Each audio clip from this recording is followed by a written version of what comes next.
Welcome everyone to today's webinar, which aims to equip you with the information and insights you will need to prepare financial statements for FY24. We're delighted that you are available to join us today. My name is David Francis and I'm the chair of the Bentleys National Audit Group, and I'll be your host for today and also moderating questions. The QR code on the welcome slide will take you to our website where you can access more financial reporting articles and resources. This is also where we will publish today's presentation recording and slides. We will also send you an email with these details when they're published. Carmen Ridley will be presenting again today. Carmen is Principal and Director of Australian Financial Reporting Solutions and is our technical consultant to the Bentleys Australia Group. Carmen is highly regarded and sought after within the financial reporting industry for advice and technical insight on all financial reporting matters. Carmen's previously served on the Australian Accounting Standards Board and provides training and technical advice to both preparers of financial reports and also to audit firms. For our guests today who are new to Bentleys, just a bit of background. We're a network of advisory and accounting firms. We work with businesses and individuals to help them achieve their objectives and to get where they want to be. We have offices across Australia and New Zealand, and we offer the core services such as audit, tax and accounting, as well as an expanding range of specialisations to support the modern business. This includes emerging areas such as ESG, carbon accounting, as well as wealth management, superannuation and related services. Before I hand over to Carmen, just a few general housekeeping comments. We are using Microsoft Live event technology today, and this gives you the opportunity to ask questions. If you would like to ask a question, and I would encourage you to do so, please enter your question into the Q&A box and we will pose this to Carmen as appropriate during the presentation or at the end during the Q&A session.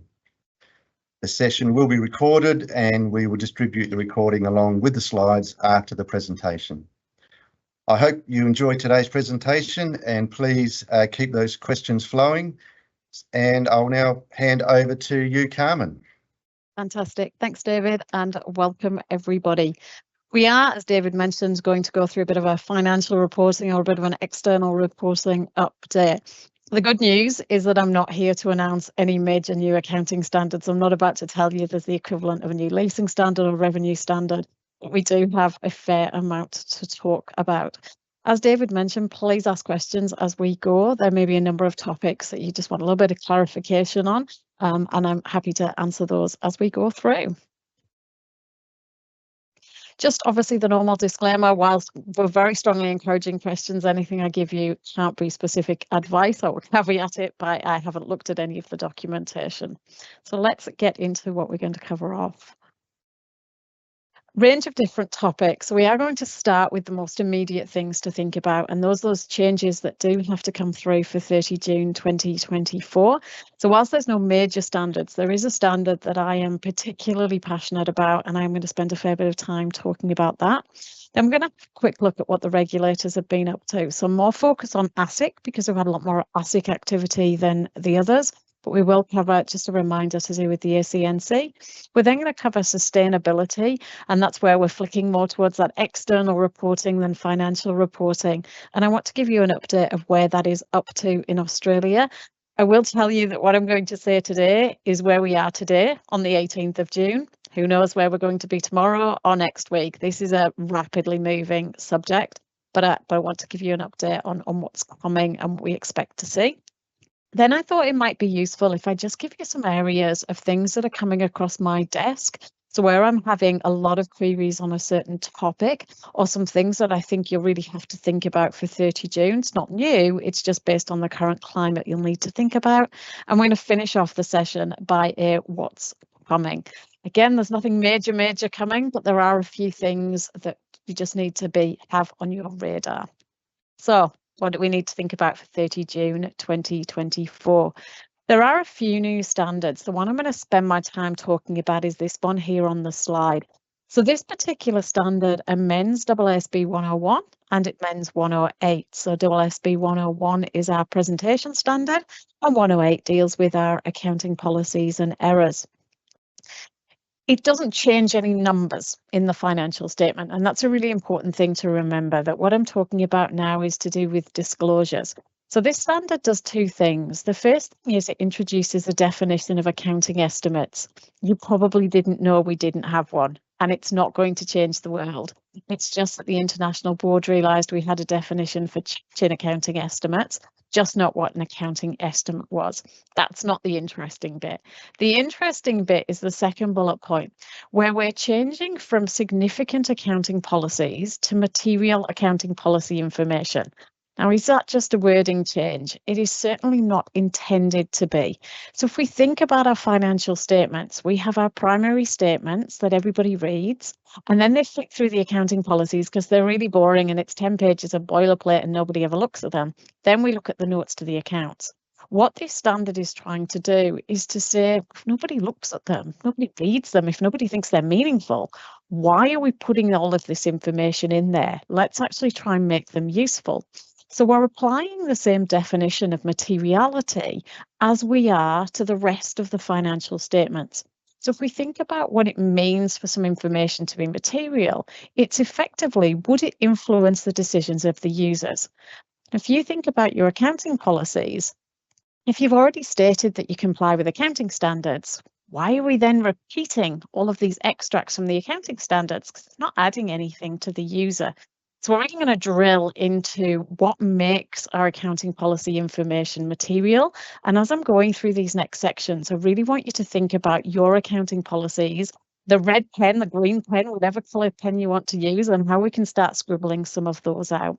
So let's have a look at what the standard says makes our accounting policy information material.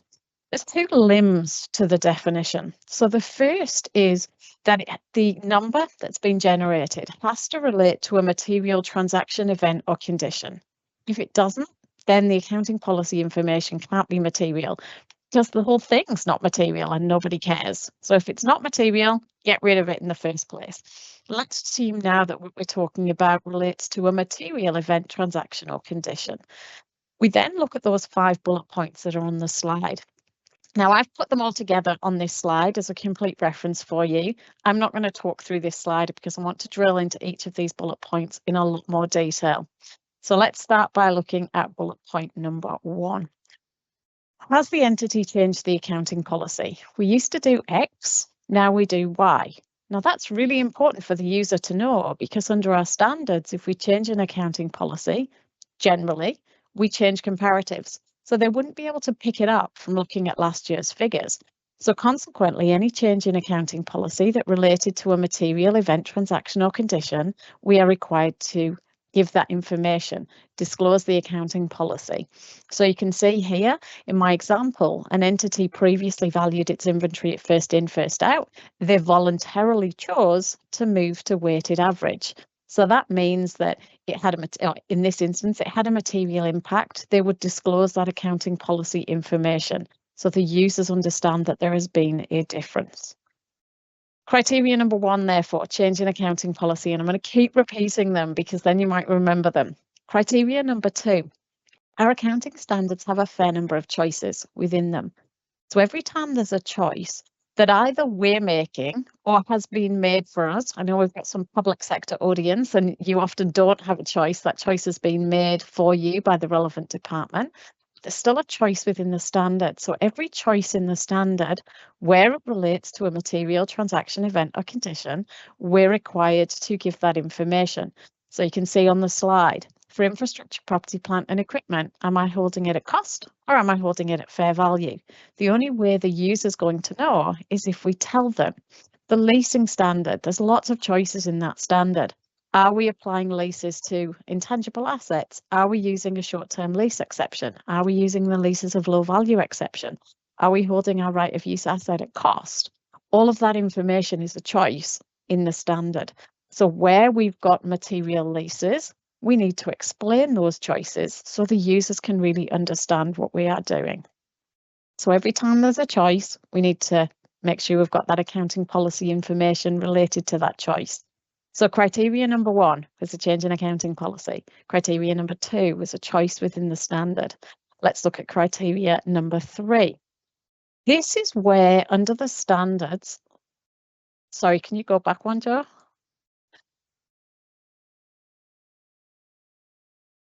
And again, fantastic.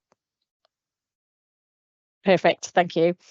So we've got here where our standards are principles based. That means that there is not every transaction that we undertake that there would be of an explicit accounting standard requirement.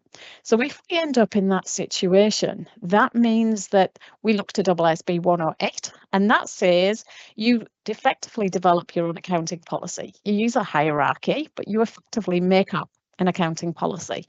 If we have made up an accounting policy, the only way that anyone knows what we've done is if we tell them. So consequently, again, if that relates to a material event, transaction or condition, we're required to disclose that.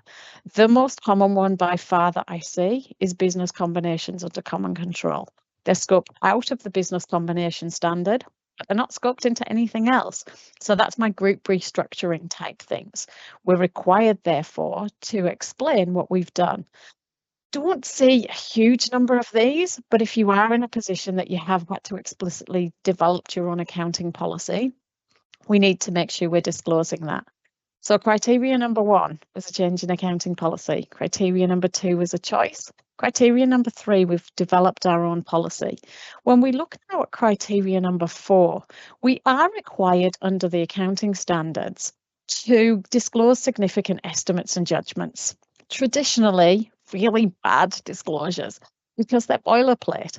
We often see disclosures around useful lives of property, plant and equipment, where the property, plant and equipment value is so immaterial, it's never going to have an impact. We see bad debt provisions where receivables are really small. So we have to get better at those estimates and judgments notes. We have to make them really specific. We have to describe the sensitivities, why it's a significant estimate and judgment. Now, criteria number 4 relates to those because what it says is where you have disclosed a significant estimate and judgment, you may need that accounting policy information to give some more descriptions and give some more context. You may not. You've done a really good significant estimate and judgment disclosure. You won't need to have the accounting policy. So an example for many of you could be determining whether your revenue is in AASB 15 or 1058 for the not-for-profits.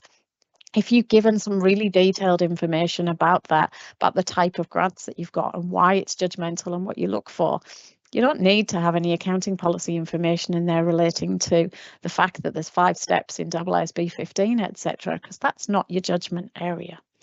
So we'll go back through them again. Criteria number 1 was a change in accounting policy. Criteria number 2 was a choice in the standard. Criteria number 3 was where you've developed your own accounting policy. Criteria number 4 was significant judgment and estimate. My personal view on criteria number 5 is the international board effectively covering themselves a little bit, because I think that if they've only included the first 4 criteria, there may have been something where you thought that the accounting policy information would be material. It just wasn't captured by those first 4. I haven't yet thought of what that is, but the international board has included this. So what it says is the accounting is so complex that the only way that anyone would understand it is if you include the accounting policy information. And the guidance that it gives within the standard is where an entity has applied 2 accounting standards to the same transaction. The not-for-profits listening do that every day for AASB 15 and AASB 1058. I don't think that's so complex that you would need that. I've also heard that potentially things like accounting for derivatives could be captured by this. But actually, the accounting for derivatives is super easy. You fair value them through P&L. The complexity is the estimate and the judgment around whether it's a derivative, whether it's an equity instrument.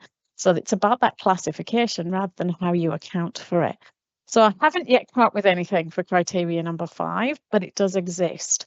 So if we think about bringing all those criteria together and we think about the accounting policies that you've got within your financial statements, what we should be looking at is to say, how have you applied the accounting standards. We're not interested in what do the accounting standards say, because we've already said we comply with accounting standards. We're looking at how have you applied them. So very entity specific. Everything I read within your material accounting policy information should be really detailed to you, not just that boilerplate stuff that we see in every single set of accounts. The board have put a comment in there about immaterial accounting policy information.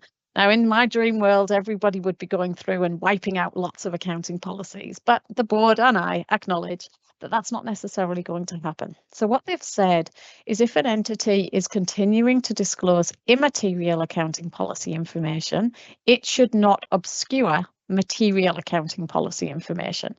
So if we think there's two ways we can present our accounting policies. The first is it sits in that big chunk of text between the primary statements and the notes to the accounts. If you've just kept that as is, you're obscuring that information because I can't tell within that what's material and what's immaterial. So I've had entities that said to me, okay, well, what we'll do is we'll shift it around and we will have a section called material accounting policy information and a section called material accounting policy information. Fantastic. Just delete the section called immaterial accounting policy information. Because if you've determined it's immaterial, why are we disclosing it? The other way we can present our accounting policies is to slot them under the notes. That is absolutely my preferred method because you then got all the information in one place. Potentially, you could argue that you are not obscuring because you've got it sat under the relevant note.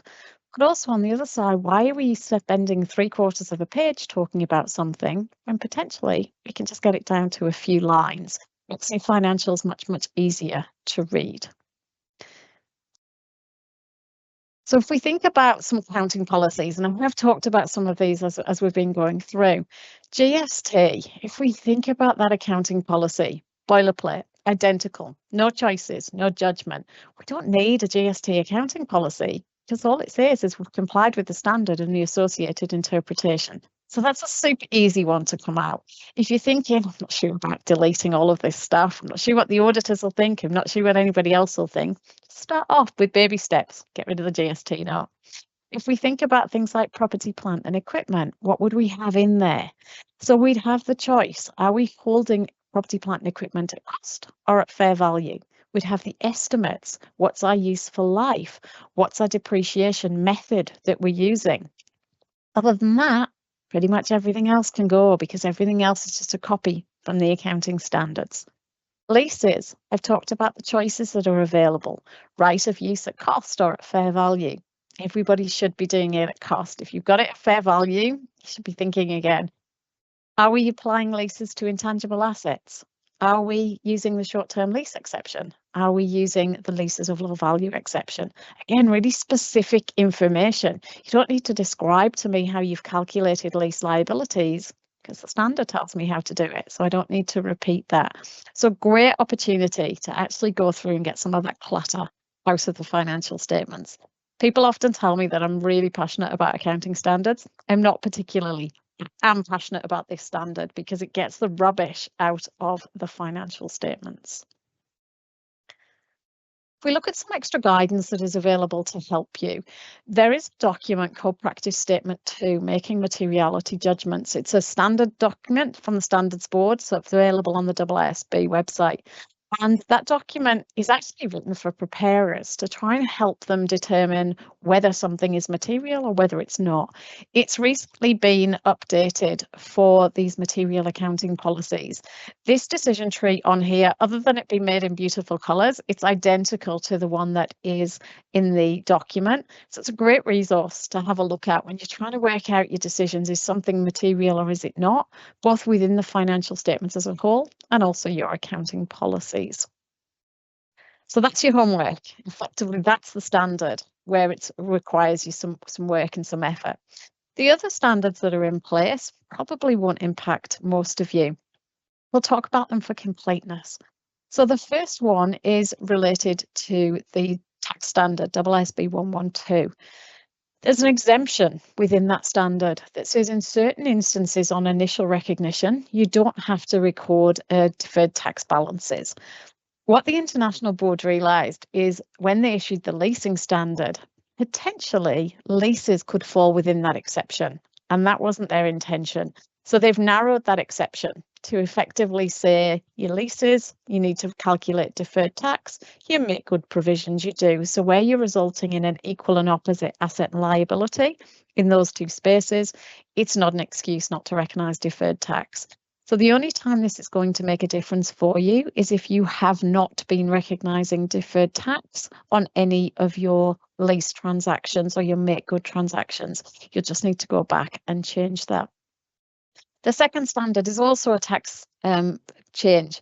I'm not a tax person at all. I don't pretend to be. And I don't pretend to know anything about the international tax reform and the Pillar 2 model tax rules, other than it is part of the domestic minimum top-up tax to make those multinationals pay sufficient amounts of tax. There has been some changes to those rules internationally, and the standard has just flowed through in relation to those rules. If you are a multinational affected by those Pillar 2 rules, you will know way more about this than I do. Just make sure that you've checked that amending standard. The last one is everybody's favourite type of standard. It is purely an administration standard. So this is effectively where the AASB staff have gone through and made editorial changes. So there was a comma here and there shouldn't have been, or there should have been a comma and there wasn't, or there was some minor typos. Has absolutely no impact on the standard. The other thing that this standard does is, because our standards have the force of law within Australia, they all sit on the Federal Register of Legislative Instruments. And the staff have just gone through and removed all of those standards that are no longer in force, because they don't need to sit on that register if they're not in force anymore. That standard will have zero impact for any entity. So when you are putting together we've adopted these particular standards, don't expect to see these if they don't have an impact. Really just talk about where they have had a change. So somebody obviously thought we did not have enough changes for 30 June.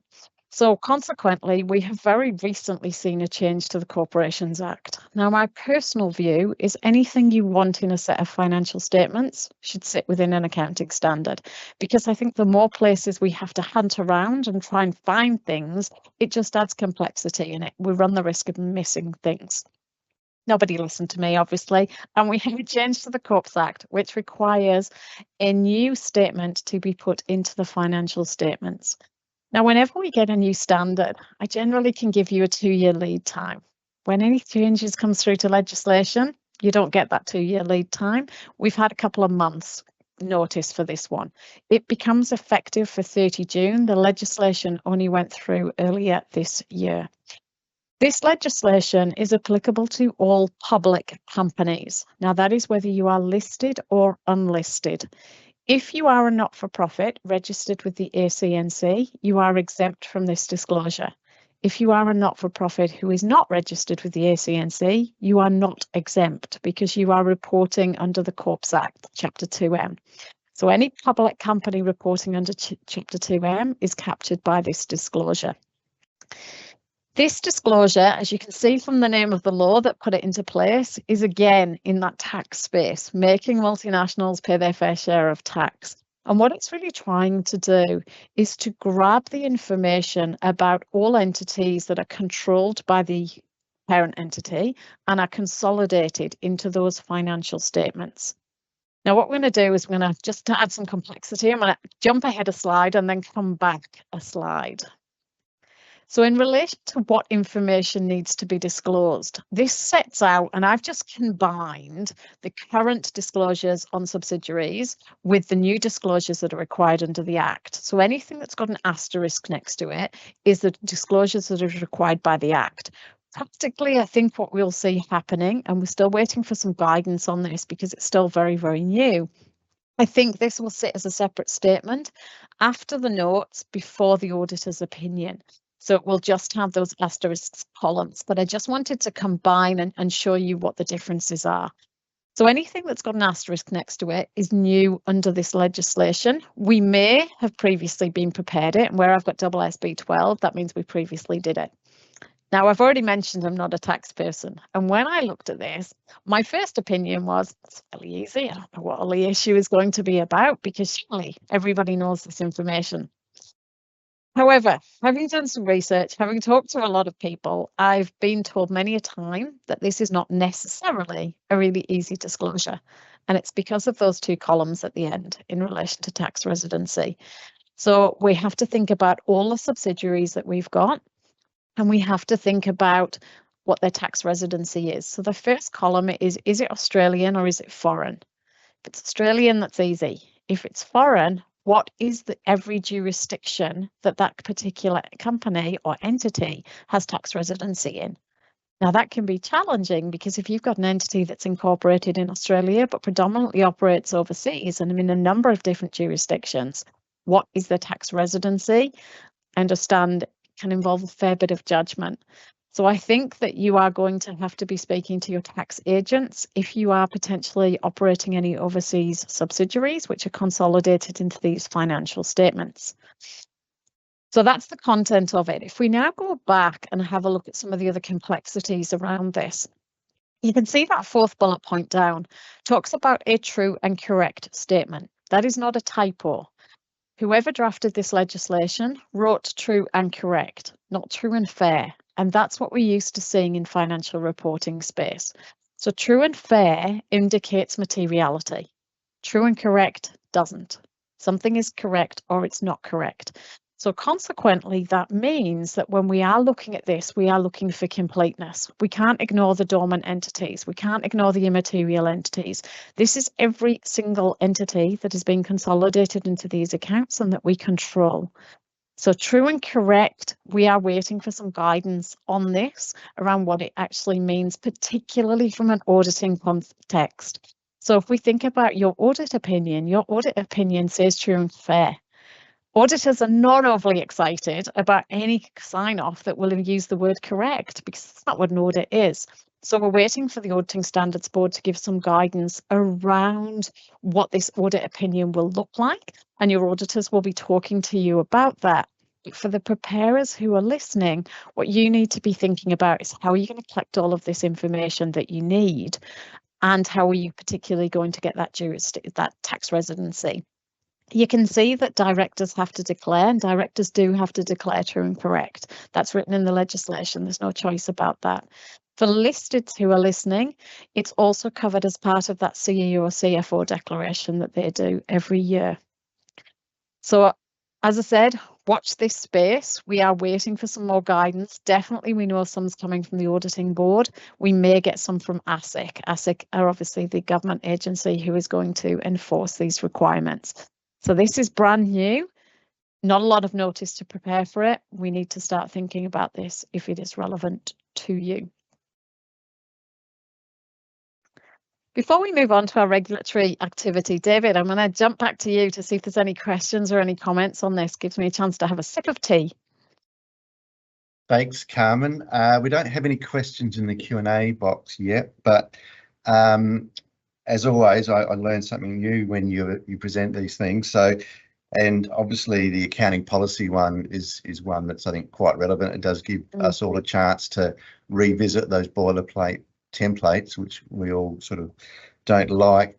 Just for example, like what, and I guess if you can give us a bit of insight. So financial instruments is often one that I see run to 2 or 3 pages.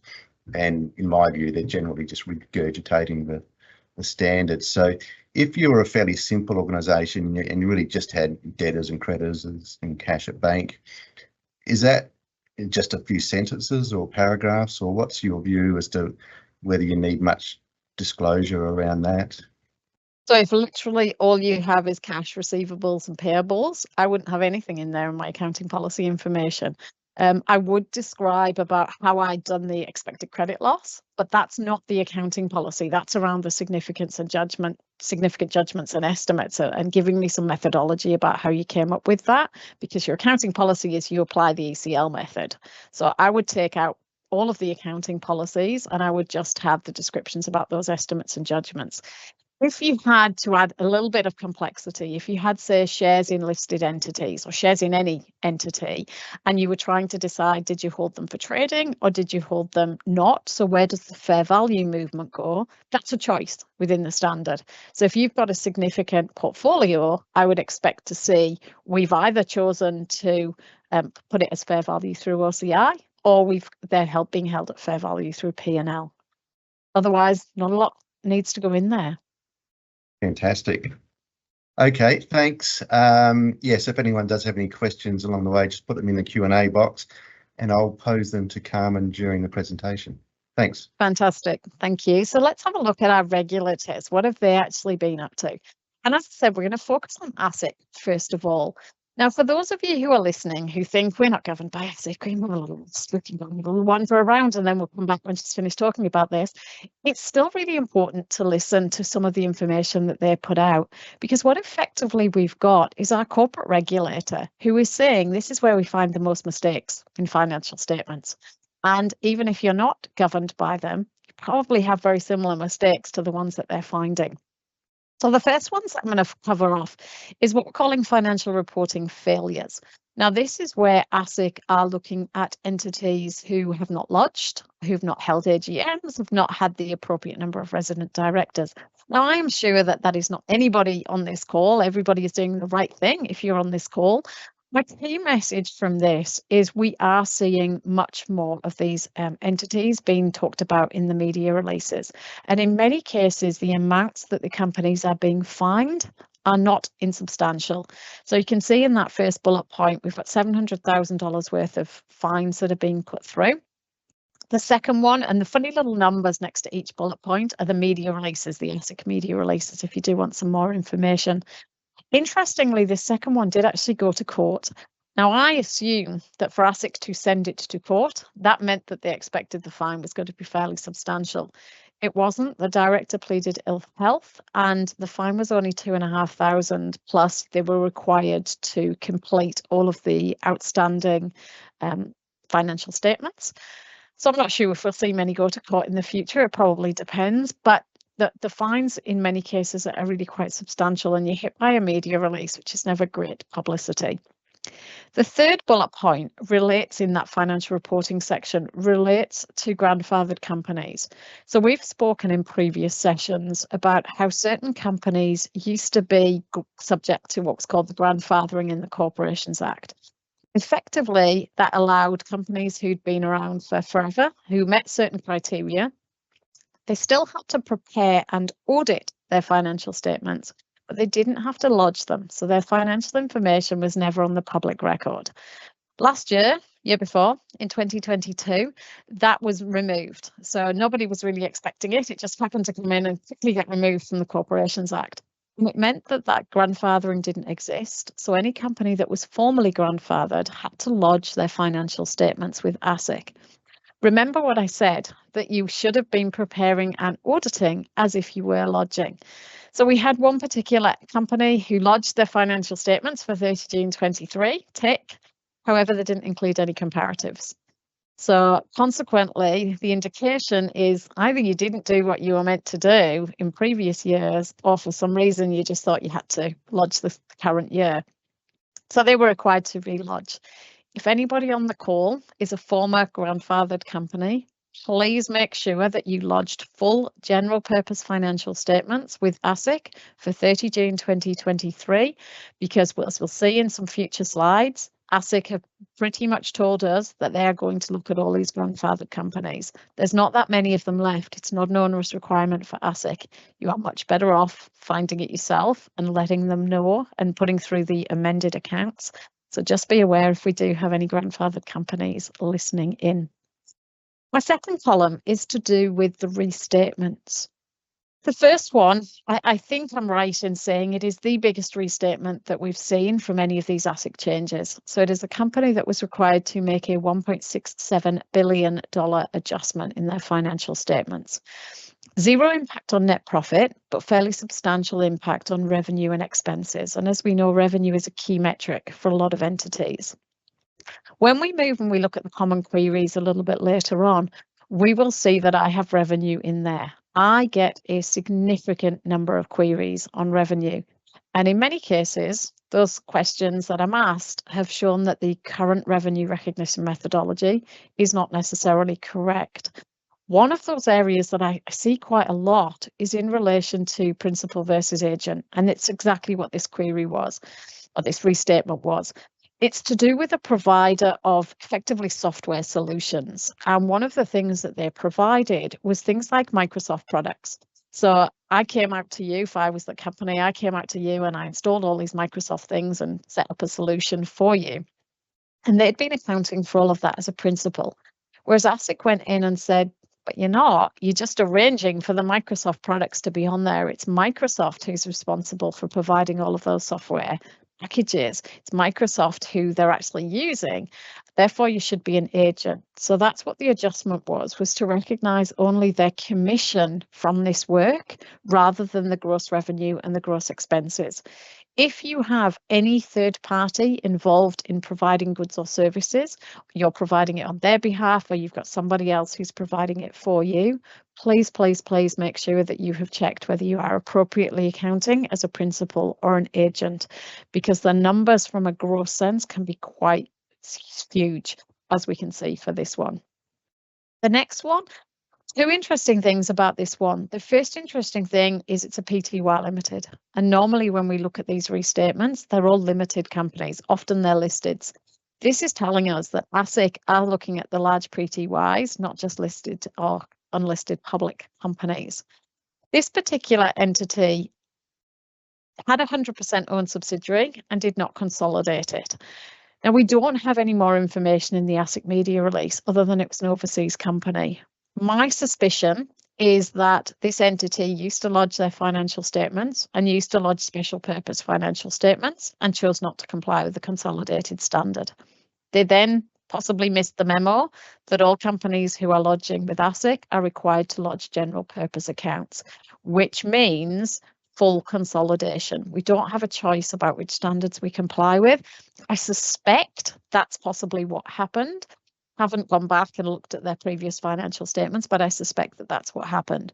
So my key message from this one, anybody who is lodging with ASIC should be lodging full general purpose accounts. There is no special purpose. There is no, we're not complying with the consolidation standard, full general purpose in accordance with all standards.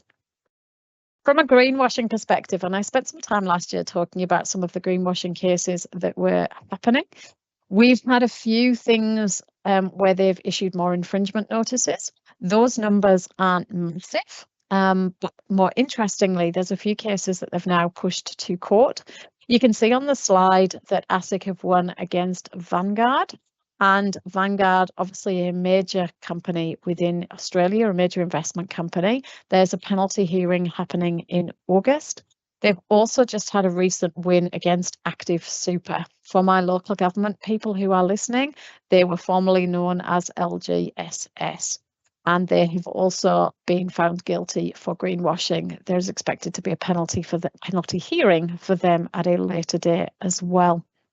So we're starting to see some real wins for ASIC in these court cases. Everybody is watching to see how big these fines are going to be. I would suspect it is way bigger than the amount of the infringement notices that we are seeing, but who knows?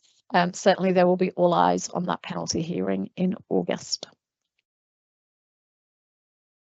ASIC have then issued their focus areas for 30 June 2024. Now, they have changed the way that they are doing their focus areas this year, and they've also changed the way that they're doing the surveillance programme. So from a surveillance perspective, what they're doing now is picking financial statements, which is what they always used to. But if they find issues in those financial statements, they're then looking at the related audit files for that, whereas it used to be pretty much two independent processes that happened. What ASIC have done this time is issued almost little notes to people. Now, I'm only going to talk through the directors' ones in this particular session. They have reminded ASIC that directors have primary responsibility for the financial statements. So regardless of who prepares the financial statements, they are the primary responsibility of the directors. And also, the directors need to make sure that management produces financial statements which are of high quality and on a timely basis.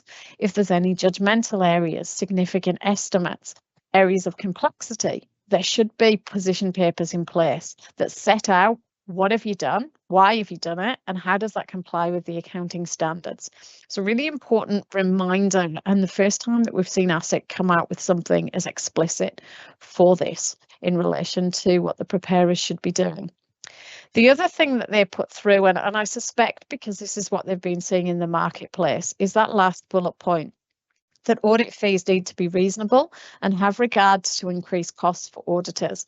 The requirements for auditors are increasing, the disclosures are increasing, and consequently there is a lot more work that needs to be done, whereas we've been seeing, because of the competitive forces, audit fees have actually been dropping in some cases to a level where the audit just can't be performed for that, which means potential quality issues, which means that there's issues for our capital markets.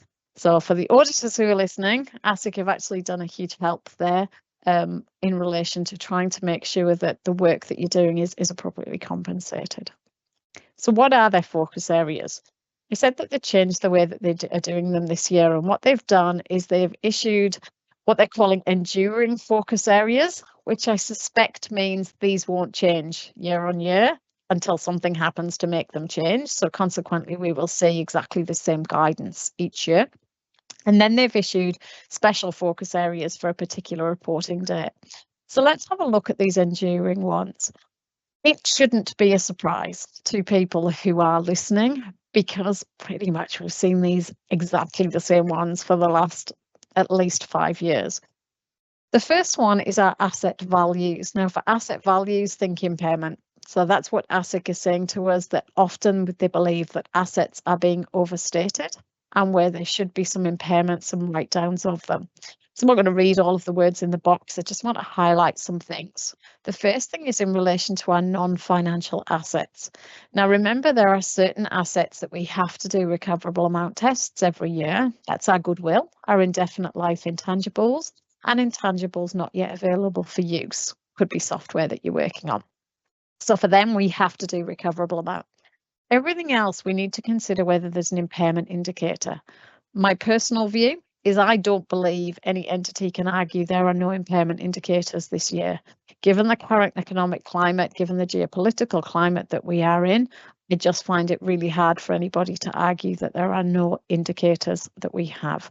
So just bear that in mind. Your auditors will be asking, if you say there's no indicators, where's the proof of that? Property assets.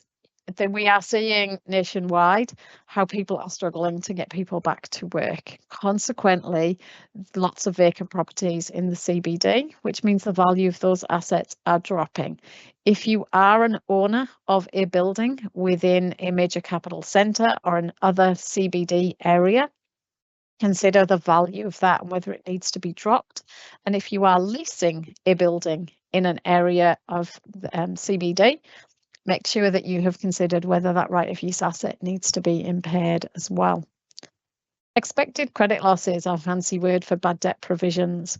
Remember that we have to provide for anything at effectively day one. So what do we think of those current debts is going to become bad? We don't wait for the debt to become bad. We are seeing almost every day in the media, there are different companies who are falling over. There are certain industries that are considered much more susceptible to going under than others. If the counterparties to your receivables are in any of those industries or in another industry that is struggling, just have a think about, is the bad debt provision or the expected credit loss provision that you've recorded appropriate? Does it take into account the past, the present, and the future? Because remember, that's what we need to think about. We also need to think about our inventories. I'm sure many of you are like me and being bombarded with sale emails at the moment, 30% off store-wide for 48 hours, because companies are struggling. We are in a cost of living crisis at the moment, and unless you are selling something that is an absolute necessity, people are really changing what their spending structure looks like. So if you are offering something that is not an absolute necessity, do you need to write down the value of your inventories at the end of the year? Because if the only way you can get any sales moving is by having a 30% discount sale, you've probably got an NRV provision there. Deferred tax assets. Just because you recognised a deferred tax asset in the prior year doesn't mean you can necessarily recognise it today. It has to still be probable that you are going to use it. So we have to think about what evidence have we got that might mean that those deferred tax assets continue to be recoverable. Remember, it's not an all or nothing. So I'm not saying you can't hold any deferred tax assets, but you may not be able to hold them at the value you had last year. You may need to be a write down in those. And you don't lose them. Things pick up in the future. You can obviously book them again. From a provisions perspective, I guess there's a couple that I particularly want to talk about. Given the current economic climate that we are in and high inflation, we are seeing that there probably should be more onerous contract provisions than are currently being recognised. So as a reminder, an onerous contract is where you've been engaged to do something for generally a fixed price is what I'm seeing at the moment. And you quoted and you expected the cost to be here with this much margin. Costs keep creeping and creeping and creeping, and you've got to the point that actually it's going to cost you more than you're going to recover, and there's no ability to increase that price. What you have then is an onerous contract, so the cost of meeting the obligations is actually higher than the benefit that you're going to get, and if you're to pull out, there's a penalty that actually you might as well fulfill a contract and make the loss. If those situations occur, you do have to recognise the loss immediately. So it's not like revenue for making a profit that we can spread it. We have to recognise that loss on day one. Next comment I want to make is about financial guarantees. Now, many of you might be thinking, we don't have a provision for that, even though we've given them. And that's what's happened in the past. We've given a financial guarantee. And in Australia, we see lots of these because in order to avoid lodging of subsidiary entities, many entities enter into a deed of cross guarantee. And we always just disclose them with a contingent liability.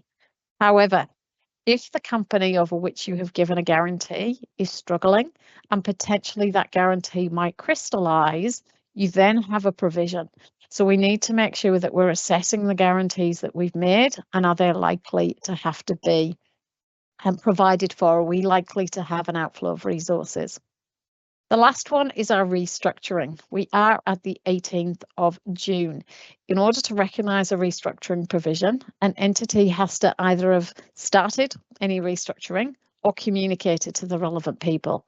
So again, we're seeing in the media various companies announcing redundancies, announcing restructurings in order to get a provision into their accounts by 30th of June. There's much stricter requirements to recognise a restructuring provision than any other provision in our financial statements. So if you are in the unfortunate position that you think you may have to do some restructuring, if you want it in your 30 June numbers, you've got to make sure that you've done what you need to do in the next 12 days or so. From a subsequent event perspective, if I'm speaking to auditors and I ask them what's their process for identifying subsequent events, they will tell me an incredibly robust process that involves doing work at the audit and involves work just before the financials are signed. If I say to preparers, what do you do to identify your subsequent events? Kind of some awkward shuffling and people won't make my eye contact because they don't have a process. For the preparers who are listening, please make sure there is somebody in your finance team who can identify, who is responsible for identifying any events that have happened, whether that's regular check-ins with the CEO, whether that's regular check-ins with the audit committee chair, whoever that is going to be. Because if you identify something has happened between the year end and the date of you signing accounts, that means changing the financial statements. And it's you as financial statement preparers who are going to have to do that. So make sure that you have a process in place. Lots of words under that disclosure section. The only things I'm going to say in relation to this is put yourselves in the shoes of your user. What information is useful for them? Useful information is specific. It's telling me the story of your organisation. It's not boilerplate disclosures. So making sure that we actually really clearly articulate the story of our financial position and our performance during the year. So that's the enduring areas that we're expecting to see rolled out every year. ASIC then have told us the specific areas they want to look at. I think they've struggled a little bit. I could probably have come up with lots more for 30 June, but this is all they've come up with. So again, we've talked about grandfathered large proprietary companies. They've come up with registrable superannuation entities. I don't think it's going to be relevant to anyone on the call. And the consolidated entity disclosure that we talked about earlier, they mentioned in the media release. They didn't actually have it as a focus area, but I just wanted to put it in there so you knew it was definitely on ASIC's radar. So from a regulator perspective, ASIC, that's what they've been up to. Just wanted to flick to the ACNC. This isn't new.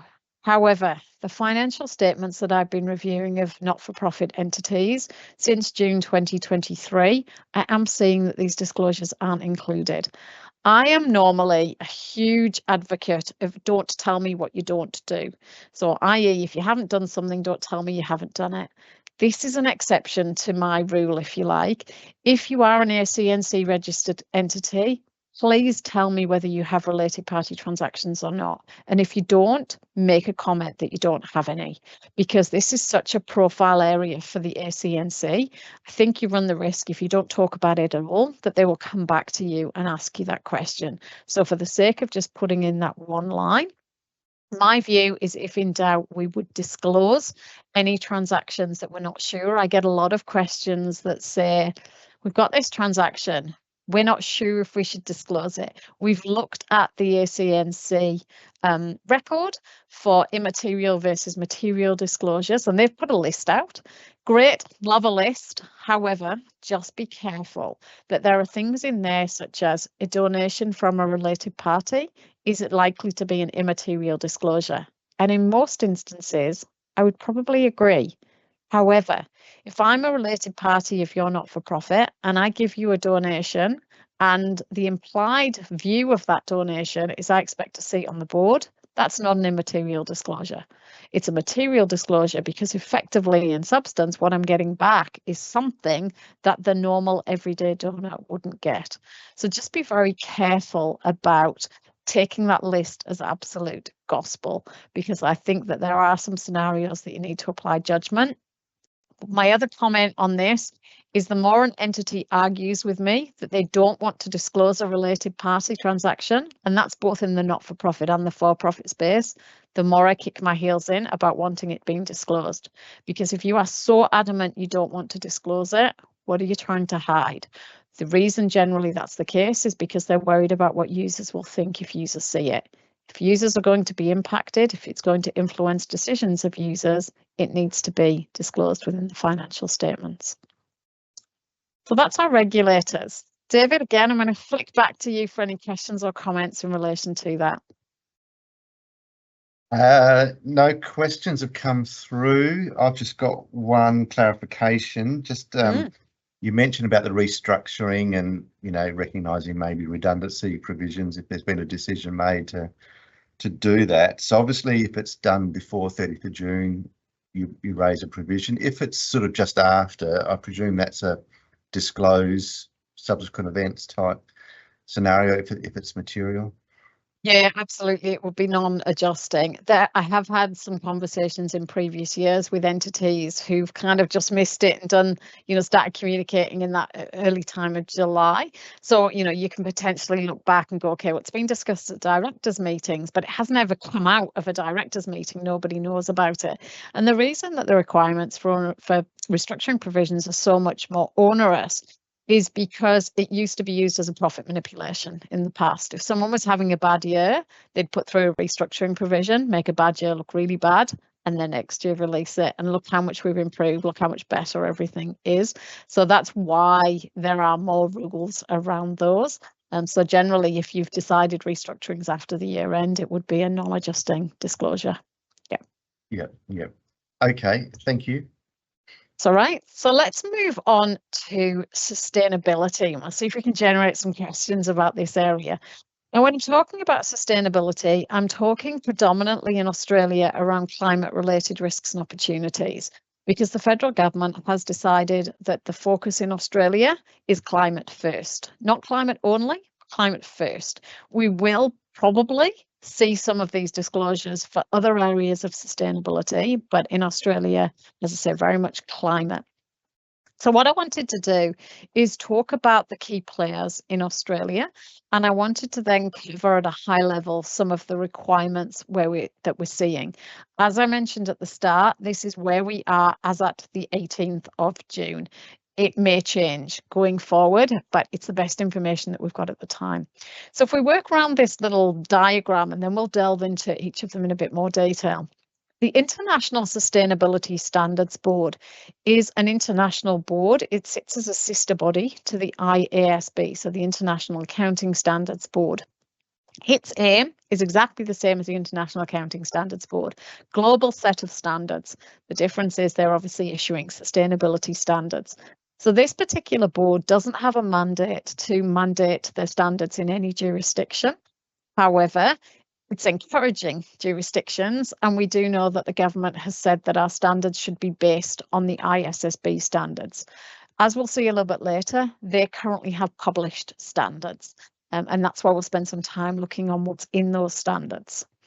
If I drop to the bottom of the picture, the federal government, they are effectively the regulators or the legislators who popped their heads out of the trenches and said, we're going to go first. For the companies or the entities we look after, we're going to be the ones that mandate this first. So we'll look at what the requirements are. They will propose, or they have proposed, changes to the Corporations Act. All other regulators and legislators are watching this space. So for those of you who are listening from the public sector, none of this that I'll talk about is currently proposed to be mandatory for the public sector. But in my view, this is an if, sorry, this is a when, not an if, because I believe that in order for the federal government to be able to impose these requirements on companies, they're going to have to put their money where their mouth is, and the federal government will have to start reporting on this. As soon as the federal government starts reporting on it, every other state and territory will have to. And I'm aware that in a number of jurisdictions, the Treasury departments and Office of Local Governments, etc., are very much working in the background on what can they do around this particular space. So just because what I'm saying today isn't relevant for the public sector, I think it's coming. The private sector not-for-profit, not so sure. They've been deliberately scoped out of this. There's a lot of requirements being put on the private sector not-for-profit at the moment. So I think if this comes, it's going to be a long way down the track. So if we then go to the right-hand side of the picture, we've got the AASB, Australian Accounting Standards Board. They are the federal government agency who is going to be responsible for issuing the sustainability standards in Australia.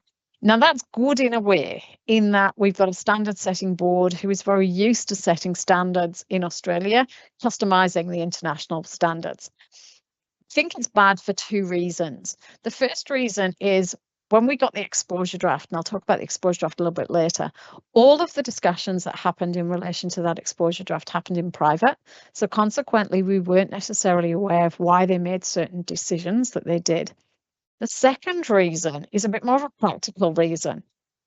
This is coming out from the Australian Accounting Standards Board. And therefore, what I'm starting to see in a number of entities is people saying, it's accounting, it's not us, it's finance. We don't have to think about this. It's a finance team thing. This is not a finance team thing. It is a whole of entity thing. So we just need to make sure that that message is being put across your organisations. Just because it's being issued by the Accounting Standards Board does not make it a finance team thing. It's about sustainability, and we'll see some of that when we look at the requirements. Over to the left of my slide is the Auditing Standards Board. So just to give you a heads up, and we will talk about this a little bit later on, all these disclosures that I'm going to talk about will be required to be audited. So for many of you thinking, wow, this is really hard, throw in the audit aspect and it becomes even harder because everything that you do has to be supportable and has to be auditable. So let's explore each of these in a bit more detail. I'm going to start with the ISSB. So they have issued their first two standards. They issued them in June 2023, IFRS S1 and IFRS S2. So IFRS S1, as you can see from the title, is around general sustainability related information. If we think about that as kind of an umbrella standard, so every time we want to report on sustainability, this kind of gives us our core setup. It's a bit like ASIC 101, a bit like ASIC 108. Then what the ISSB is going to do is issue topic-based standards. So if we think about from an accounting standards perspective, we've got ASIC 101 and ASIC 108. We've then got ASIC 116 that deals with property, plant and equipment. And that's exactly the approach that the ISSB is taking. So the first topic-based standard is IFRS S2, which is on climate-related disclosures. We then understand the next one is probably going to be on nature. We may get one on modern slavery. We may get one on diversity, biodiversity, whatever it is. They're going to issue a whole suite of these standards. And when they're issuing the standards, they're issuing a fair bit of guidance. They're probably not issuing what everybody wants, and everybody just wants a template that they can copy, because you can't copy this. It's very specific to every entity. So I'm not going to run through the detail of every single standard or each of these standards, but I am going to give you a bit of a context. The idea is not to terrify you, but if I scare you a little bit, I'm okay with that because it just will motivate you into doing something about this. So let's have a look in a bit more detail at S1. I've already talked about it being effectively an umbrella standard, and it does apply materiality, exactly the same definition as we have within our financial standards. So will it influence the user? Interestingly, the standards say that all information produced in accordance with these standards will form part of a general purpose financial report. So we will have effectively a sustainability statement or a climate statement in Australia at this point in time that will sit as part of those general purpose financial reports. That means they will be released at exactly the same time. There is no proposal to delay the submitting of financial statements because you've suddenly got this climate report to put in. So that's something important to remember. And another reason why this can't sit under finance's remit, because you're already really busy in that July to October period. So let's have a look at an overall level and what this standard requires. It's set up with effectively 4 pillars, they're called. And I'm going to throw a lot of questions at you. I'm obviously not expecting answers to my questions, but I just want you to think about some of my questions in the context of your particular organisation. Now, as I've said, in Australia, the focus is climate, but anything else we reported would have to answer the same questions. This is very narrative, a lot of this disclosure. So we're going to start off with the top right. We're going to start with our strategy. What is your organisation's strategy for managing sustainability or climate-related risks or opportunities? Have we got one? Have we even got the word climate-related risks in our strategy at all? Are we looking to alter what we do because of climate? Are we looking to potentially having to change our products, our services, where we operate from if our building is not a green building? Then if we look up to our governance, who's responsible within our organisation for monitoring climate-related risks or opportunities? What monitoring is happening? What reporting is happening? Is this going up to the board? How senior is the person who is looking at this? We'll flip down to risk management. How are you even managing your climate-related risks or opportunities? Have you just got one line in the risk register that says climate? And that's it. Because kind of told we need to put that in. We haven't actually got anything around that. We're not doing anything to mitigate those particular risks. So if we think about this at a real holistic level, you can see why this is an entity level. We need to have, ideally, committee who is involved in looking at this. Now, some of you might be listening and thinking, there's no way we're getting a committee. We're not that big an organisation. But if potentially we're going to be impacted by any of these mandatory requirements, we have to start thinking about what are we going to do to be able to report on this. We're going to talk a little bit later on around even if you're not affected mandatorily, you may still be requested to provide certain information. So thinking about what we're looking at, whether you believe in climate change and climate risk or not, it doesn't matter. These standards are coming and therefore we have to report on it. So that's the generic level at that S2. I haven't talked about metrics and targets because I'm going to talk about it in the context of S2. So if we look at S2 and what that requires, S2 is focused very much on climate-related risks and opportunities, and there are opportunities. We're hearing already that depending on what generation you sit in, if a certain generation is going for an interview, they're often asking the questions, what sustainability practices have you got in place? What are you doing to try and make sure that you're trying to move towards being carbon neutral or zero carbon? So to get the best people, they're asking those questions. We need to actually be able to do some of this action to be able to attract those personnel. We may have opportunities in that we've got a product that we can actually say is more sustainable than some of the other competitors in this particular space. The standard also requires us to consider both from the physical risk perspective and the transition risk. So if we think about physical risk, where are our assets located? Are they being subject to floods? Are they subject to bushfires? And what are we doing about that? Are we having to change our assets more often? Are we having to purchase assets that are made of much more resilient materials? Are we having to go out there and look at moving some of the sites of our premises or our assets in order to try and get them out of that floodplain.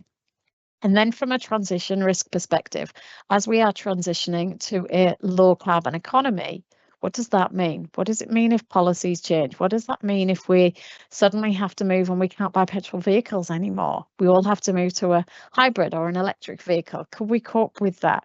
What other changes in policies are we seeing? So we're required to really think about a lot of those very specific areas in relation to climate change. I said I would come back to targets and metrics, and I want to look at it in the context of S2. So I'm going to particularly talk about the first column and the third column. The second one is very industry specific. So again, I want you to think about this in the context of your organisation. If we look at the first one, what is the amount and the percentage of assets and activities that are vulnerable to transition risk, physical risk and opportunities within your organisation? What's the amount of capital expenditure, investment or financing which you're deploying towards these climate related items? Now, the answer might be none. Is that right? Is that appropriate? Should we be? And if we should, well, how much of it should we be putting towards that? Do we come up with an internal carbon price when we are making decisions? And if we don't, why not? Why are we not factoring carbon when we're looking at a business case for a particular decision? Does that mean we don't care about emissions? Does that mean we don't care about the environment? And if we are including one, is it appropriate? How does that compare to our peers? How did we come up with this particular number? Is any of our executive management remuneration being linked to KPIs relating to climate? And if not, should it be? What are our peers doing? And if they're doing it and we're not, why are we not doing it? Do we not care? They're the questions that are going to start being asked. So you can see some of these decisions, some of these areas are really going to get people thinking about changing. And what are we doing in this particular space? I said I'm going to jump across to the third one. This is all about your greenhouse gas emissions and looking at targets that you have set or targets that have been set for you by the government. So reporting on that, scenario analysis about what happens if temperature changes. One of the real challenges about this is we are required to report Scope 1, Scope 2 and Scope 3 emissions. Now, for those of you who go, I've got no idea what she's talking about, Scope 1 emissions are any direct emissions. That could be because you're burning something. For any local governments I've got listening, it's your landfills. And I know certain local governments, there's companies going around who are burning the emissions from the landfill because the landfill emits methane. Methane's really bad, much worse than carbon. So they're burning it and turning it into carbon to actually try and reduce some of those emissions that we're seeing. That's a different change in operations. So Scope 1 is direct emissions. Scope 2, we all have Scope 2 emissions because every time we purchase electricity, that is a Scope 2 emission that we've got. Generally, what I'm hearing is Scope 1 and Scope 2 emissions aren't that hard to track and to monitor. There is a huge number of software packages out there who can help you to do that. So that's not necessarily the challenge. Challenge is the Scope 3. The Scope 3 is look along your value chain and what is the emissions that the people along your value chain are putting out, and what emissions, if you're a customer, for example, if they're receiving your products, how much stuff is around the product that they then have to dispose of, and what emissions are being put out in relation to that. Now, I made the comment earlier, and I said that even if you weren't mandatorily affected by this, you may be asked for information. And this is where the Scope 3 becomes quite terrifying. Because if I'm required to mandatorily report and you are in my value chain, I need you to tell me what your emissions are, because I need to report that as a Scope 3. If you don't have the capability to do that, then I say, look, it's been great working with you, but actually you're a really material input and I think your carbon emissions could be significant. So I'm going to have to go to David because David can give me the carbon emissions and I need that information to report. Would be horrific if we see lots of small businesses actually fold because they can't provide that information. So what I want you to think about is who is in your value chain And are they likely to be required to report this, and start having the conversations with them to make sure that we can report what we are doing and we understand that. So don't just think we aren't going to be required to mandatorily report, because those scope 3 emissions could actually be super challenging for lots of other organisations. So that's the overview of the standards. I'm going to come back now to Australia. What is the federal government doing? On the 27th of March was the date that a bill was introduced to Parliament. There had been various discussion papers prior to that date, but the bill was actually introduced on the 27th of March. As of the 10th of June, which is the date I wrote those slides, we can see the progress of this bill. Effectively, the House of Reps has passed this bill. There were a few people who weren't happy, particularly around some things like modified liabilities. So directors can't be sued by any investors or any other external parties for the first 3 years for our Group 1 entities. It's only ASIC that can take a class order. But regardless of the fact that people didn't like some elements of this, it still passed the House of Reps. The next step is for it to go through the Senate. However, we have had the Senate Economics Legislative Committee have looked at this already, and they recommended that the bill was passed, even though, again, there were some people who didn't necessarily like all elements of this. So as we stand at the moment, it hasn't changed from the 10th of June. So at the 18th of June, this is where we sit. This bill has gone through Reps, needs to go through the Senate. What does this bill actually say? So if we have a look at this, it phases in entities who are required to comply with this standard. There are different criteria for NGERS entities, so entities who are required to comply with the National Greenhouse Equivalent. I haven't got those on the slide. If you are in that space, please reach out to your Bentleys contact. I just wanted to talk about the areas that were going to impact the most of you. So the first group to go is our Group 1 entities. The way the bill is worded at the moment is the earliest they will be required to comply is the 1st of January 25. In all of the discussion papers, that was the 1st of July 24. It's been pushed out by 6 months. We are expecting this to be in place for 1st of January 25, and the legislation only needs to be passed by December in order for this to be the case. So you can see we're talking some reasonable size entities here. It has to be a Chapter 2M entity, and it has to meet 2 of those 3 criteria on the slide. Reasonably big, not impossibly big, but reasonably big. So they're the first group to go. The second group to go is slightly smaller. You can see most instances it's been kind of halved-ish. And again, Chapter 2M. So they will go from the 1st of July 2026. That means 30 June 2027 year ends. The first lot I should have said is 31 December 25 year ends. Still reasonable size entities. If we then progress down my hill with my snowball, this is the entities that are going to cause the most challenges. So we have got the Group 3 entities. From the 1st of July 2027, which is 30 June 2028, this criteria captures all large proprietary companies in Australia. So it will be all public companies who meet this criteria and all large proprietaries.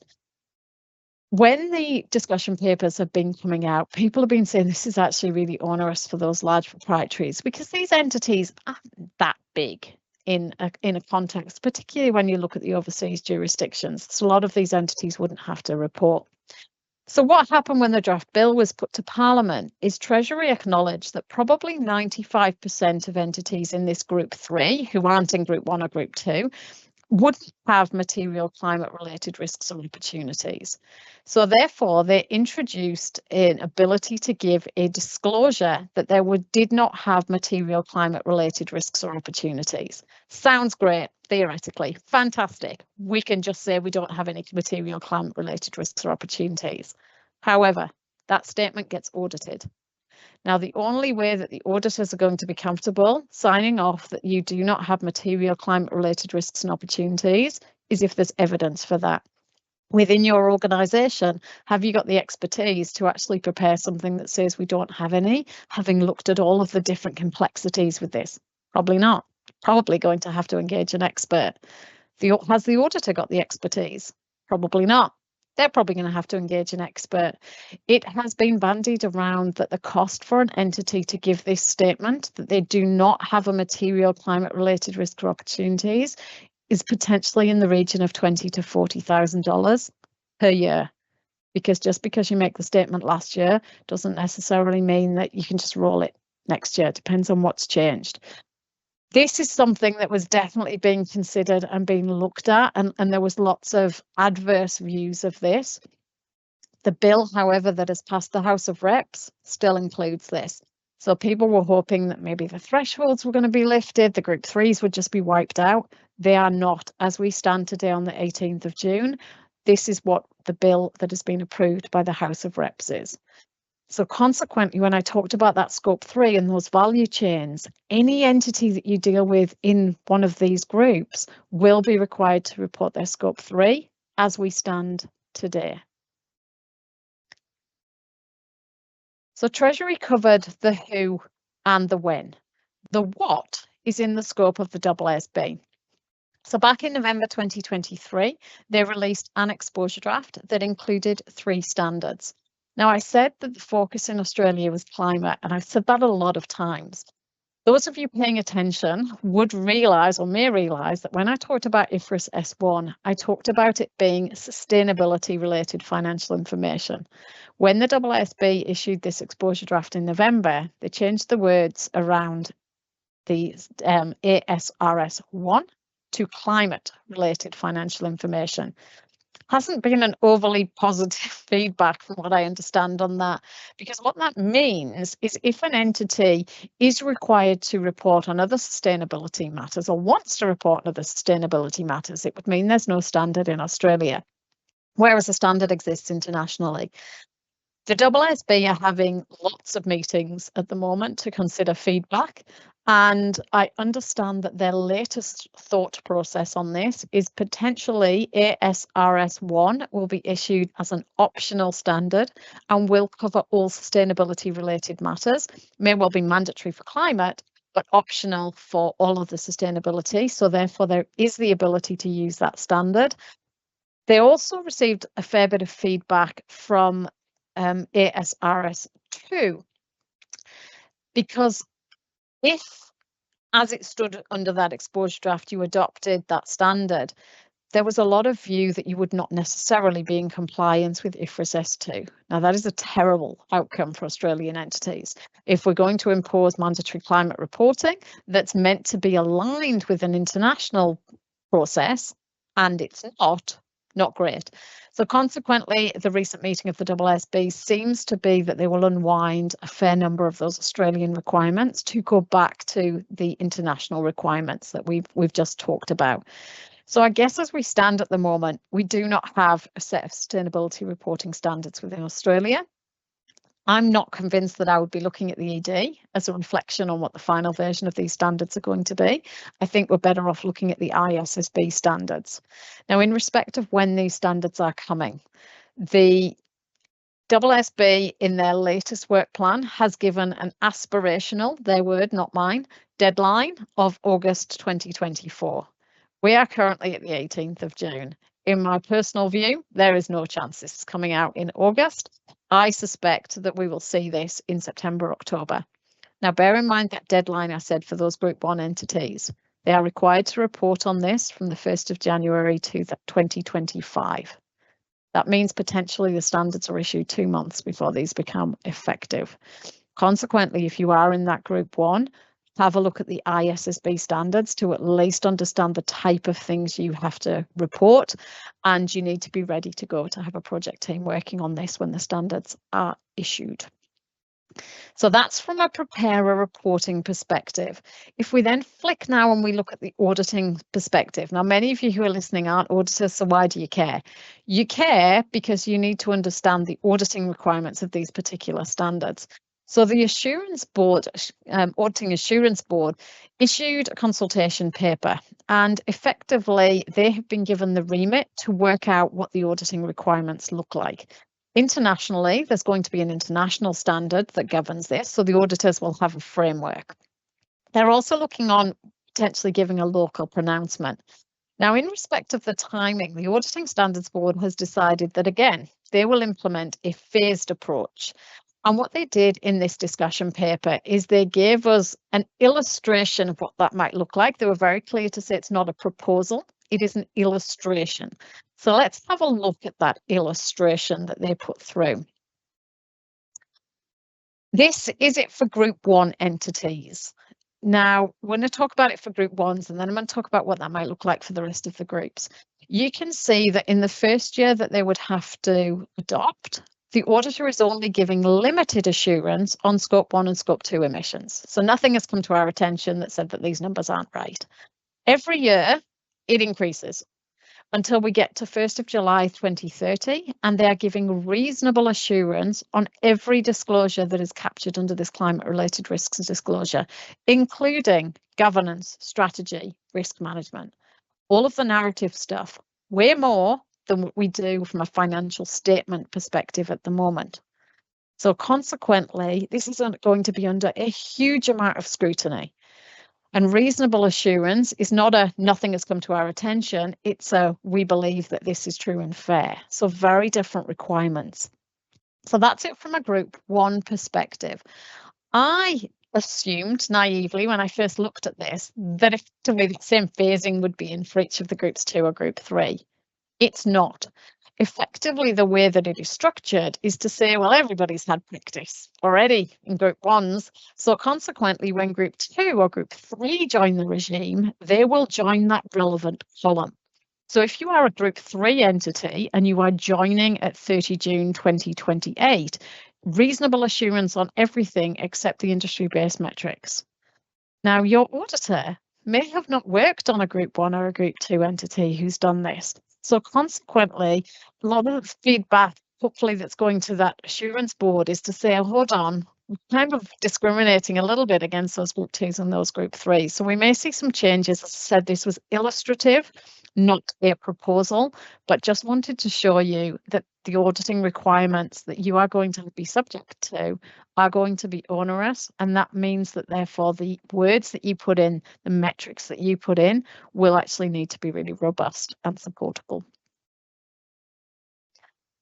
A few other things to think about from a climate-related perspective, and we've talked about some of them. So remember, you might be in somebody's Scope 3, even if you are not covered by this.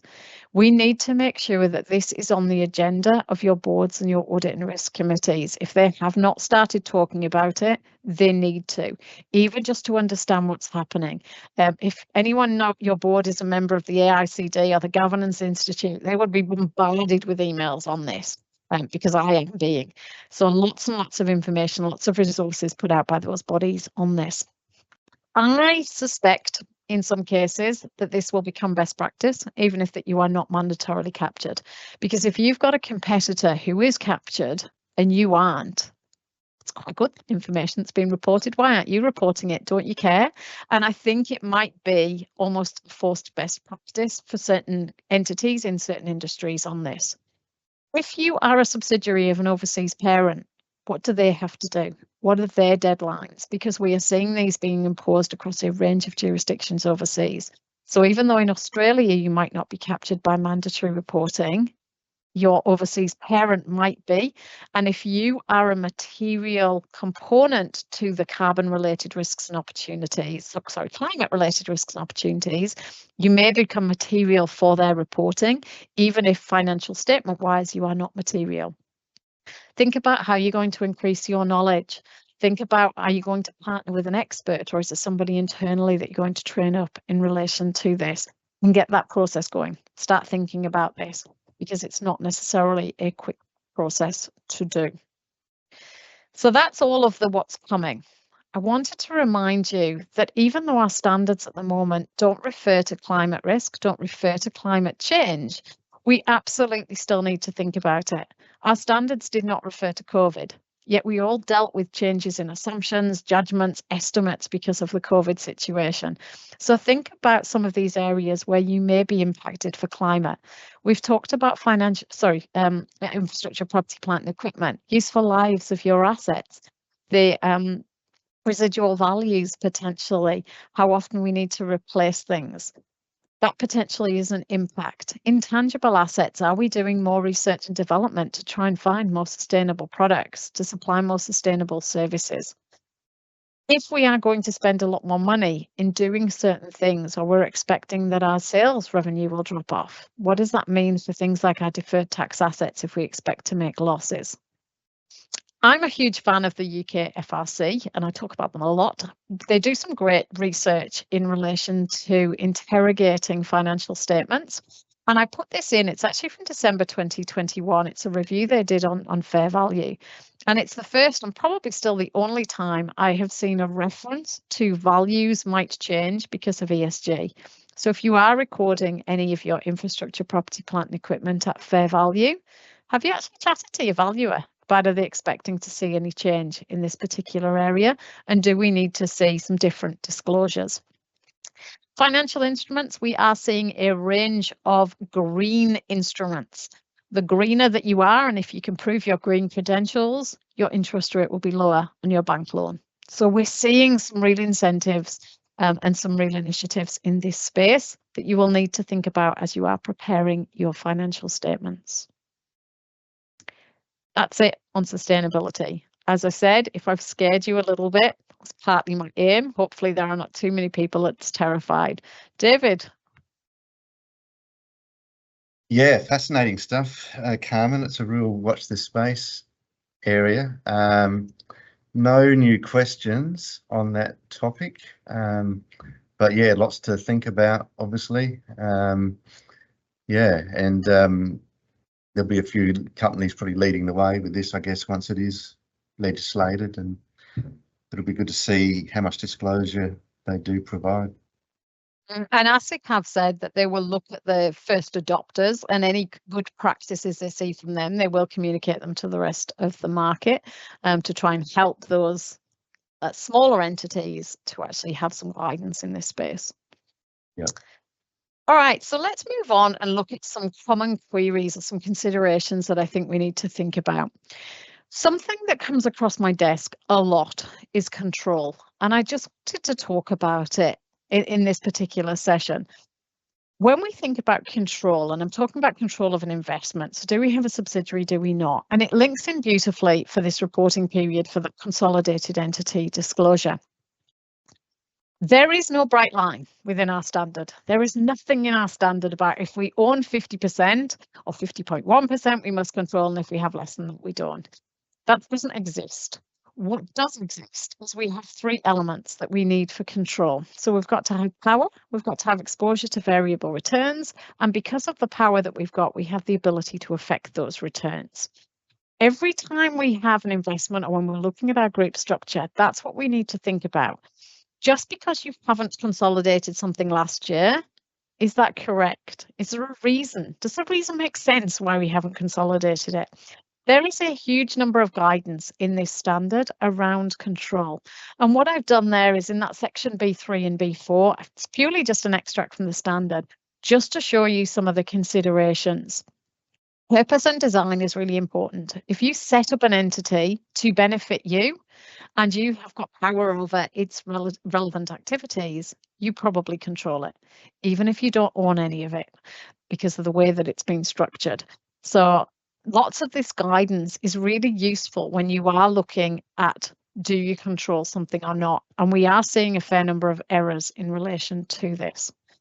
Now, the other element in respect of control is this definition exists regardless of the type of entity that we are looking at. So often I get asked a question to say, how do I know if I control a trust? If I'm a trustee company, how do I know if I control a trust? How do I know if I control X type of entity? It doesn't matter what type of entity it is. The definition is exactly the same. The only exception is if you are an investment entity, which is very defined within the standard. It's a very narrow group of entities. Everybody else applies this exact same definition for control.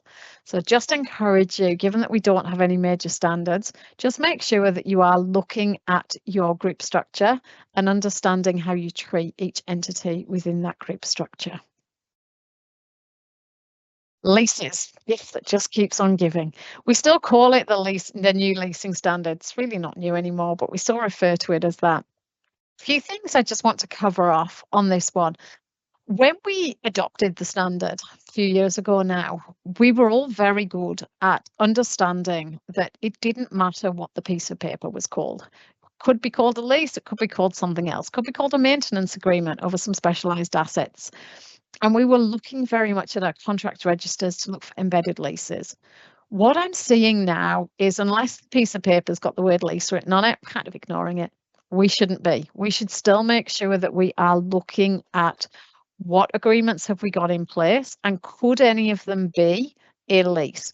If it meets the definition of a lease, it's a lease, regardless of what the piece of paper is called. So anytime we've got a contract that involves the use of any assets, we should be considering whether that meets the definition of a lease. We've talked about provisions in ASIC's focus areas. If we have a lease, do we have a make good provision? And if we don't, should we? Do we have a requirement to repaint, recarpet, remove leasehold improvements?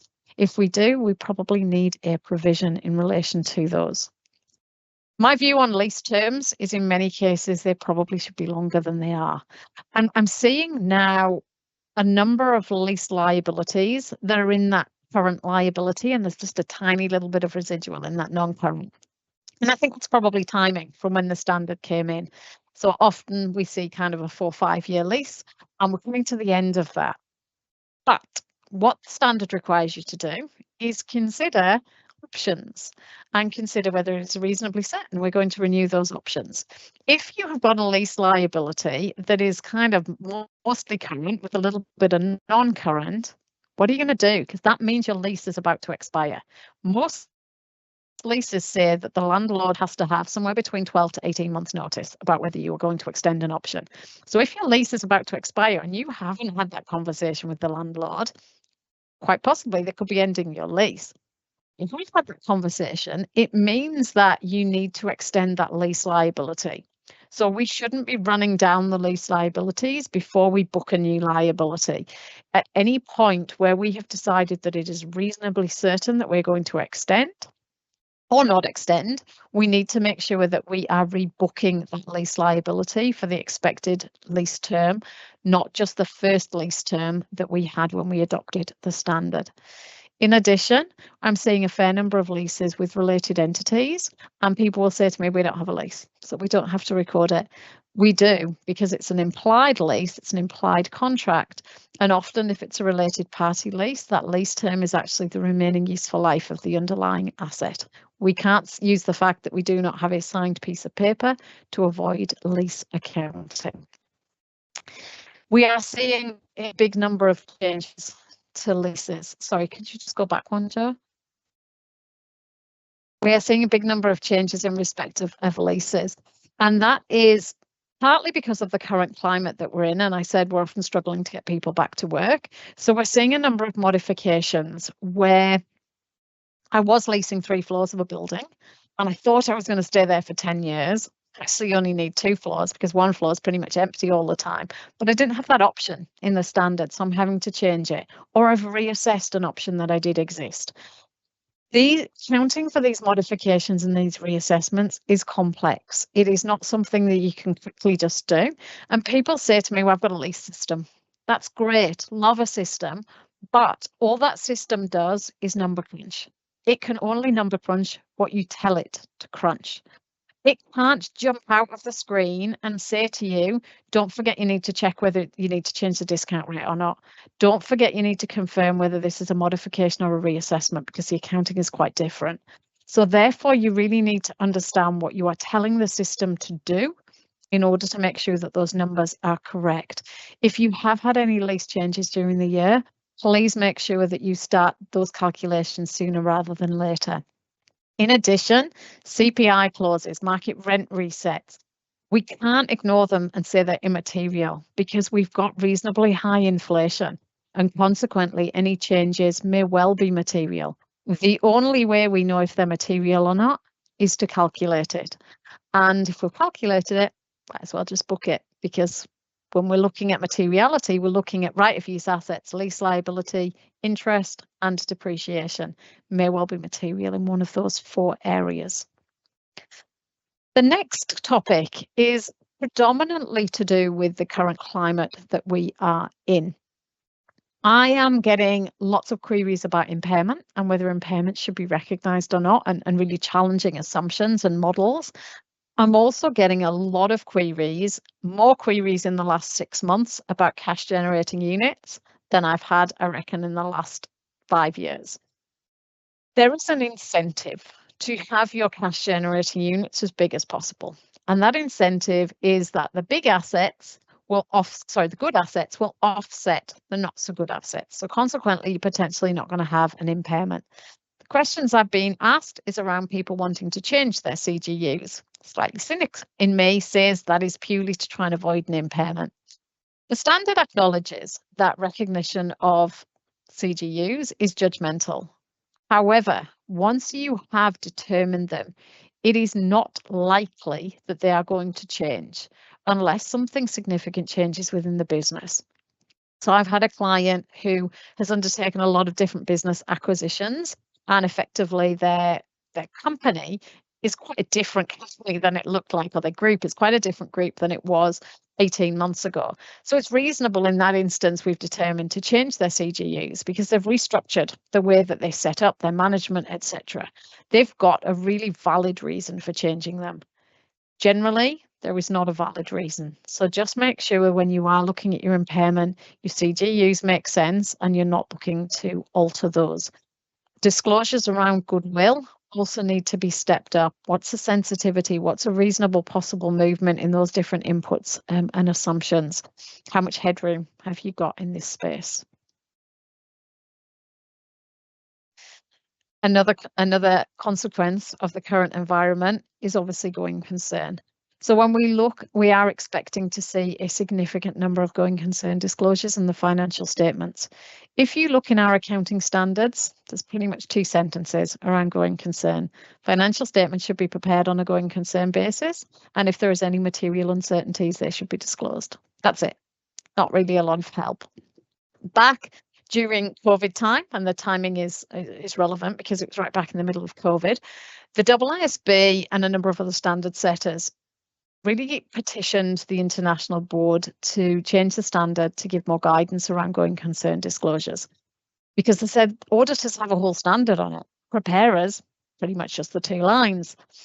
If you want to read the IASB paper, I've put that reference on there. The International Board said, we're not going to change the standard, but we will put out a guidance document. It was written in COVID times, but it's equally relevant today. So I've got that reference on there. If you are in a position that you think you might have any issues with going concern, requiring disclosures, I would really strongly suggest you look at it. One of the really good things in that document is this picture here. And the reason that I think it's helpful is because I think it's a useful starting point for a conversation, because it allows management or the directors to say, we think we're in scenario whatever, and we have that conversation with the auditors. And the auditor comes in and goes, actually, we thought we were in a different scenario based on A, B, and C. And at least you can have that starting point of a conversation to try and help you work out the type of disclosures. This also includes some guidance around the disclosures. It's not mandatory. Doesn't sit within the standard setting hierarchy, but it's a useful document to give you a little bit of that resource in respect of what your going concern disclosures should look like. I said that I was a huge fan of the UK FRC, and this is my 2nd time I will talk about them in this session.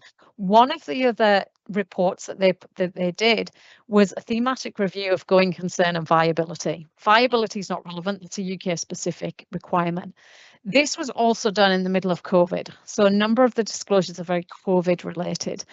However, what they've also done is they've picked out some good disclosures, so we can see what they think is a good disclosure. We can see how specific that is.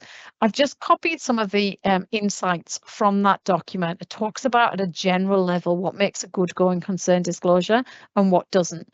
Another useful document for you to have a look at, because going concern disclosures can be really hard to document because they are so specific within the particular entity.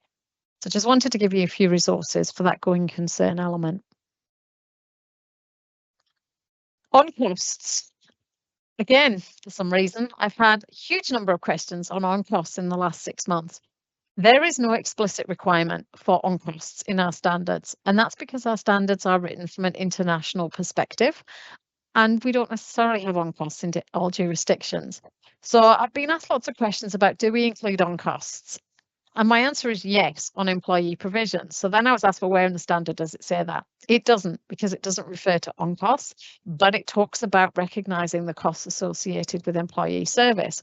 It did go back to the standard that was in place pre-IFRS in Australia, written very specifically for the Australian audience, very explicit requirement in there about on costs. I know that this standard is not valid in Australia at the moment, but it was not a change when we transitioned to IFRS. So we've actually got an explicit requirement here that was rolled over in the context of Australia. So if you are struggling at all to know whether we include on costs or not, we do. And that's the best, most explicit guidance I can find, even though it's not written in our current IFRS standards. Some other areas, and I've covered a number of these as we've talked through. As I said, revenue is something that I see a huge number of queries. People are still struggling on what is a performance obligation in particular. Remember, it is unlikely to be a payment milestone. It is unlikely to be a progress report. So just good opportunity to have a look at your revenue recognition methodology. Have you gone through, have you understood that if you are recognising revenue over time, that you meet one of those criteria that allows that? Because over time, recognition of revenue is a privilege, not a right under this particular standard. I've talked about control. The other areas of that just to think about is if you have a business acquisition that is not a normal, in inverted commas, business acquisition, for example, a reverse acquisition where you might be doing a backdoor listing, or you've done a group restructure, which is a business combination under common control. Share-based payments, if you are changing your share-based payment structure, please understand the accounting before you just happily go and cancel something or modify it, because lots of times people think that they can cancel a share-based payment and it will stop the expense. It won't. It will accelerate the expense. So there's been a few entities who've been hit by an unintended consequence because they didn't understand what would happen under the standards if they cancelled that. Talked about deferred tax when I talked about the ASIC focus areas. Convertible notes. The reason we're getting so many convertible notes being issued, I think, is a factor of the current economic climate in that entities are struggling to get finance from traditional methods. So they're issuing these convertible notes. That's great. The accounting for them is incredibly complex. I'm considered an expert in the accounting standards, and I won't answer questions on convertible notes because all you need is slight nuances in the terms and conditions, and you get very, very different answers. I have a financial instrument expert that looks at each of these because the complexities around them are huge. My key message is if you are even thinking of issuing a convertible note, please get accounting advice on what the treatment is going to be prior to signing the piece of paper. Because as soon as you sign the piece of paper, you are locked into whatever that treatment is. If you understand it prior to finalising it, you at least can do something about it. Generally, entities want the convertible notes to be equity. Generally, they're not. They're a liability. So it can be quite a different balance sheet from what you are expecting if you don't understand that. So that's it of the common queries. David, I'll just flick back to see if you've got any comments or any queries come through on those. Thanks, Carmen. Still no questions, so I'd encourage anyone that's got a question for Carmen. This is a great opportunity to ask an expert that query that you've always been wondering about. One thing that does come up about the on costs on leave entitlements, Carmen, is the argument about superannuation, whether it's on people just taking leave versus getting paid out on when they resign, because I understand it's one applies and the other one doesn't. What's your view on that argument that no, we expect that we're not going to they're not going to take the leave, they're going to get paid out? Or and I think the challenge around that is you can't control what the employee is going to do. So yes, you could use past history, but if you can't determine whether they are going to take their leave or not. So I think it's really hard to actually make that argument. Yeah. to say that you're not recognising it. But understand it's a judgment area, and maybe there's some industry history on that. Yeah, and I guess obviously they need to disclose that perhaps in the policy disclosure. Yes, yeah. If they're particularly if they're not, including it. Correct. Yeah, because that allows the user to understand. Yep. All right, so I'm just going to finish off by looking at a bit of a what's coming in the space of financial reporting. We're going to start off in the not-for-profit space from AASB activity. So they have got a fair amount of activity in this area. The reason that we've got so much of this at this point in time is because most of the projects of the AASB were effectively halted to do the sustainability work. So lots of these have been accumulating. Tier 3, which we've spoken about previously, which is going to be a set of standards or standard that will be for those not-for-profit entities. The board is thinking of the 500,000 to 3 million revenue space, that middle tier of the ACNC, to allow them to move to general purpose without having really onerous requirements. That project is still progressing. We are expecting to see an exposure draft by the end of the year. I suspect it will be a 6-month consultation period, and I would encourage anybody who is in that space to please look at that and provide some comments or attend some of the outreach that I'm sure will be happening. In relation to the post-implementation review of AASB 15 and AASB 1058, the board discussed it at their meeting last week or the week before, I lose track of time, and pretty much we're not expecting to see a lot of change. I know a lot of people were really hoping that sufficiently specific, etc., would be changed. From what we're hearing from the board, there is not going to be any fundamental changes to that standard. The conceptual framework, we are currently running 2 conceptual frameworks. One reason for that is because the current framework has got some not-for-profit examples and some not-for-profit paragraphs in there. So they're looking to convert the new framework to also add that information. So again, that will be coming out for exposure. And the last project is to do with service performance reporting. This was a project that was being worked on a number of years ago when I first joined the board in 2012, and then it was parked, and it's only just that the current board are now picking this up. They have commented that they will use the New Zealand standard as a base. New Zealand started it at the same time as Australia did, but New Zealand carried on. They've also acknowledged that they're very aware of cost versus benefit for the not-for-profits. It will be interesting to see what comes out. I think the information will be really useful because it's that non-financial information about what they've been up to in relation to their objectives. But as I mentioned earlier, the not-for-profit private sector has been slammed with regulation and requirements at the moment, and this will be more work for them. So again, bit of a watch this space. In relation to what else is coming, we do have some new standards that are coming, and some I'm going to talk about more than others. The first one for you to be aware of kicks in at December 24, June 25, and that's to do with current, non-current classifications of liabilities. The next one is our AASB 18, so that deals with presentation and disclosure. It won't change the financial statements numbers, it will change the presentation quite significantly, and I will talk about those 2 a little bit more after I've finished this slide.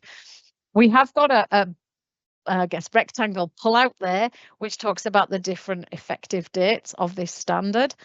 Unfortunately, it is not simple. It depends on what your type of entity you are in respect of what your effective date is, and anyone who is tier 2 who is doing that simplified disclosure, it's a watch this space. The board are trying to work out what to do for those entities.